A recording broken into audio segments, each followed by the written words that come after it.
Gonzalo Fanjul, eres impulsor de Por Causa. ¿Qué es Por Causa? Por Causa es una fundación que lo que hace es periodismo e información sobre la base de las investigaciones. Es decir, que investigadores sociales colaboran con periodistas de todo tipo, desde cronistas hasta fotógrafos o gente que hace vídeos, para tratar de elevar la calidad del debate público en algunas cuestiones complejas que afectan a la pobreza y la desigualdad, ¿no? Por ejemplo, el tema de las migraciones.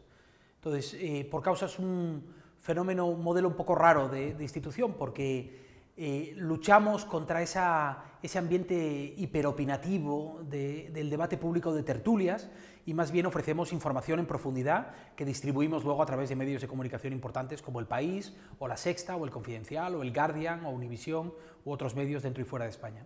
Estáis en comunicación, os piden información, datos, ¿cómo trabajáis con ellos? Todos los proyectos se realizan en colaboración entre los investigadores y los periodistas, desde el comienzo. Por ejemplo, hemos hecho una investigación muy ambiciosa sobre la industria del control migratorio en España. Hemos diseñado un proyecto en donde analizamos cerca de 1000 contratos públicos que se han dado a compañías y a organizaciones en los últimos 15 años relacionadas con las políticas de control migratorio, desde el levantamiento de una valla a un sistema de vigilancia en el mar o la gestión de un centro de internamiento de extranjeros, ¿no? Los periodistas ayudan a los investigadores a orientar la investigación desde el principio, a elementos que tengan más impacto, digamos, en la comunicación social. Después los investigadores trabajan y ponen al servicio de los periodistas una información de muy buena calidad, presentada de un modo que la gente pueda entender, ¿no? Nosotros utilizamos también formas narrativas modernas, novedosas, como por ejemplo el cómic. Hemos producido ya 2 cómics para tratar de llegar a públicos de manera diferente, ¿no? Generando nuevas formas narrativas.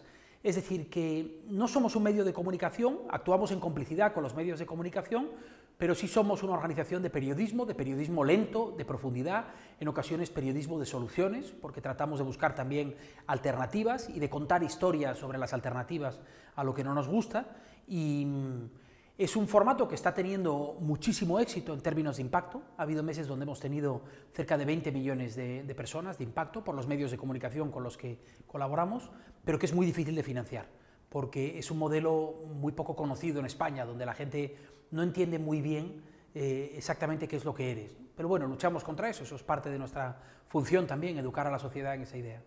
Vale, ¿me puedes hacer un pequeño resumen de la intervención que has tenido hoy aquí en esta jornada? Hoy de lo que he hablado es el diagnóstico de este sistema migratorio, de por qué creo que es un sistema inmoral desde un punto de vista ético, por qué es un sistema insensato desde un punto de vista de los intereses propios, por ejemplo, de los intereses económicos, y por qué es un sistema de movilidad que ignora la inevitabilidad de los flujos migratorios. Es decir, que los gobiernos se empeñan en tratar de controlar, como si esto fuera un grifo que uno puede abrir y cerrar, la movilidad de personas, cuando la movilidad de personas dependen de factores que escapan al control de los gobiernos. Mi propuesta ha sido que los gobiernos aspiren a gobernar este sistema, es decir, a establecer incentivos positivos y negativos para que todos los actores operen dentro de las reglas del juego y, por lo tanto, que eliminen los incentivos, por ejemplo, a la inmigración irregular, ¿no? Y eso significa, en primer lugar, cumplir las leyes que ya tenemos, por ejemplo, en materia de protección internacional. He explicado por qué creo que la Unión Europea, en su respuesta a la crisis de refugiados, no solo está actuando de manera inmoral o poco ética, sino que está incumpliendo la ley en algunos casos, o por ejemplo el gobierno español con las devoluciones en caliente en la frontera sur. En segundo lugar, porque creo que hay que expandir nuestro sistema de protección internacional para incorporar a gente que se ve obligada a salir de sus países, pero que no están ahora bajo las reglas de protección internacional. Estoy pensando, por ejemplo, en cerca de 30 millones de refugiados climáticos que existen en el planeta en este momento. Y en tercer lugar, de lo que he hablado es de la movilidad laboral, que es en realidad la movilidad de 9 de cada 10 personas que están como migrantes en el mundo, ¿no? Y ahí creo que necesitamos un sistema mucho más flexible de lo que tenemos, menos microgestionado e hiperintervenido por los gobiernos.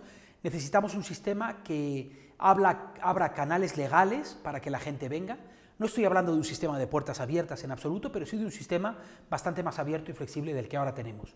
He puesto ejemplos donde esto está ocurriendo bien, por ejemplo el caso de Nueva Zelanda, que ha multiplicado en los últimos años el número de personas que van a trabajar con programas de migración temporal, ¿no? Y que ha conseguido ordenar estos flujos de una manera que les beneficia a ellos y beneficia también a la gente que viene, ¿no? También he hablado de cómo y optimizar el impacto de estos flujos sobre el desarrollo de los países de origen, que es una cuestión que a mí me preocupa especialmente. He explicado por qué creo que vincular la ayuda al desarrollo a las migraciones del modo en el que lo estamos haciendo es un error, porque esa idea de que hay que invertir más en los países de origen para que no vengan, en realidad no responde a la realidad. África todavía no ha empezado a migrar al norte. Todo lo que hagamos con ayuda al desarrollo para mejorar su posición, lo que va a hacer es acercar a la gente al punto de partida y a que migren más, ¿no? Y eso es bueno, porque la inmigración es una palanca de desarrollo.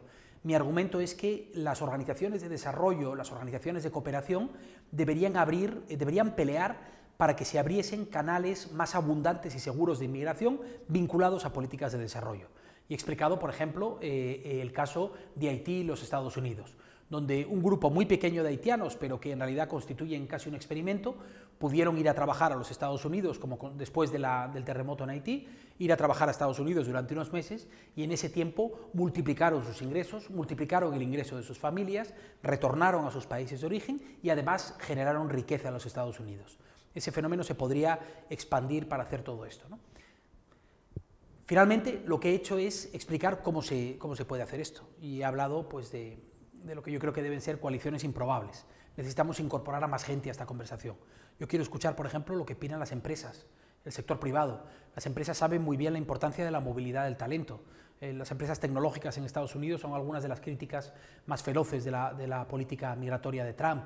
Necesitamos hacer eso en Europa también. Necesitamos un discurso mucho más constructivo, más basado en hechos y menos en prejuicios. Un discurso que reconozca que las migraciones son un fenómeno de nuestro tiempo, son una encrucijada ética, pero también son una encrucijada práctica, en donde tenemos mucho que ganar, porque son esencialmente una buena noticia para los países que las reciben y para los países de origen. Una pregunta con respecto a tu experiencia, lo que has contado de Haití. Una vez que terminó esta experiencia piloto, por decirlo de alguna manera, ¿sabes qué consecuencias, qué resultados, qué ha pasado después? Bueno, con esos inmigrantes que... No inmigrantes, sino una vez que, me refiero en Estados Unidos. Ah, ya. No llegó a ningún... O sea, no se ha replicado después. Y de hecho, esto ocurrió en el año 2014, esta experiencia, todavía con la administración Obama, pero muy poco tiempo después, en el año 2016, Donald Trump gana las elecciones. Ahora la realidad es absolutamente diferente. Todo lo que está haciendo el gobierno estadounidense está orientado a impedir la llegada de gente o a expulsar a los inmigrantes que ya estaban en el país, incluso gente que había nacido en los Estados Unidos, como la generación que llaman de Dreamers, ¿no? Es decir, ahora estamos en un momento de regresión absoluta en los Estados Unidos. Yo argumentaría que también en la Unión Europea, con movimientos xenófobos de ultraderecha, y no solo de ultraderecha, también de populismo xenófobo, aumentando en muchos países europeos, y hay una tensión enorme que nos empuja a la dirección equivocada. Y yo creo que lo que tenemos que hacer no es aspirar a estar donde estábamos, sino más bien a empujar en la dirección contraria, a abrir el sistema mucho más y a fundamentarlo en derechos que ya están establecidos. Gonzalo, ¿a qué crees tú, a qué se debe este repunte o este auge ahora del racismo y de la xenofobia que existe? Bueno, se debe fundamentalmente a que vivimos una era de incertidumbres y de volatilidad, y eso genera miedos en la gente. Venimos de una época... En realidad, todo lo que ha ocurrido a lo largo de este siglo, desde el atentado de las Torres Gemelas en el año 2001, nos ha ido transformando como sociedad global. Vivimos en una sociedad mucho más miedosa de lo que era en el pasado, y eso explota durante la crisis económica, durante la gran recesión, después la llegada de los refugiados a la Unión Europea, y la gente necesita alguien a quien culpar, ¿no? Cuando gobiernos o partidos irresponsables ponen al inmigrante en el disparadero y ponen al otro en el disparadero, y esto no solo ocurre con los inmigrantes, el conflicto territorial en Cataluña, en mi opinión, tiene que ver también con esto, es en realidad el utilizar al otro como el enemigo, ¿no? O el choque de nacionalismos, lo quiero decir porque el nacionalismo español no es mejor que el nacionalismo catalán en ese sentido, pero es la idea de la construcción del otro como problema y el levantamiento de fronteras como solución a todo esto, ¿no? La gente no quiere que el mundo cambie, el mundo que conocía cambie de esta manera. no quiere esos miedos, no quiere esa incertidumbre, la gente se opone a esa... Cuando llega un partido populista que ofrece soluciones simplonas a problemas complejos, es fácil que una parte de la población compre esos argumentos. Y lo que está ocurriendo no solo es que los partidos de ultraderecha están incrementando su presencia electoral, sino lo que es mucho más preocupante para mí es que están contaminando el conjunto del debate público y están haciendo que partidos tradicionales, conservadores o socialdemócratas, de repente consideren aceptable algo que hace 20 años era absolutamente inasumible.